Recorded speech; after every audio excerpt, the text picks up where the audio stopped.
السلام علیکم۔ آج کی ویڈیو میں ہم بات کریں گے حدیث نمبر 57 کے بارے میں۔ اس حدیث میں ایک صحابہ بتاتے ہیں کہ انہوں نے نبی کریم صلی اللہ علیہ وآلہ وسلم کے ہاتھ پر 3 باتوں پر بیعت کی۔ نمبر 1، نماز قائم کرنے کی پابندی۔ نمبر 2، زکوٰۃ ادا کرنا۔ اور نمبر 3، ہر مسلمان کی خیر خواہی کرنا۔ یہ 3 چیزیں ایک مسلمان کی زندگی کا اصل مقصد اور کامیابی کی کنجی ہے۔ آئیں اب ان کی تفصیل دیکھتے ہیں۔ نماز قائم کرنا۔ نماز اسلام کا دوسرا رکن ہے۔ نماز صرف چند رکعت پڑھ لینے کا نام نہیں، بلکہ نماز قائم کرنا ہے۔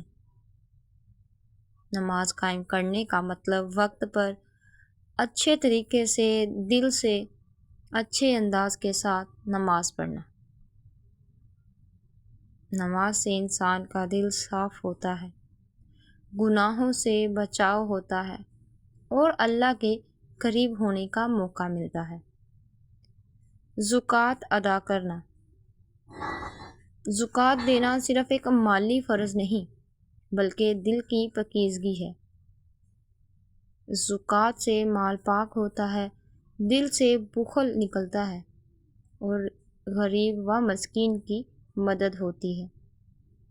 جو شخص زکوٰۃ ادا کرتا ہے وہ دراصل اللہ کے بندوں کا خیال رکھتا ہے اور اپنی آخرت سنوارتا ہے۔ قرآن میں کئی جگہ نماز کے ساتھ زکوٰۃ کا ذکر کیا گیا ہے۔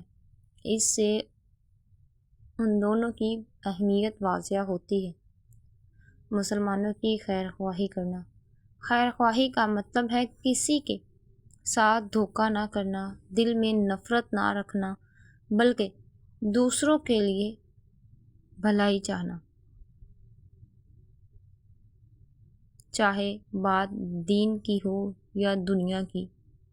ہمیں اپنے بھائی بہن کے لیے وہی پسند کرنا چاہیے جو ہم اپنے لیے پسند کرتے ہیں۔ خیر خواہی صرف قریبی دوستوں، رشتہ داروں کے ساتھ نہیں، بلکہ ہر مسلمان کے لیے ضروری ہے۔ اگر ہم ایک دوسرے کی خیر خواہی کریں گے تو معاشرے میں محبت، سکون اور اتحاد پیدا ہوگا۔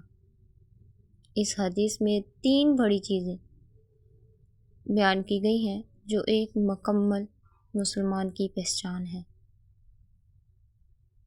نماز کو قائم کرنا، زکوٰۃ کی ادائیگی اور ہر مسلمان کی خیر خواہی کرنا۔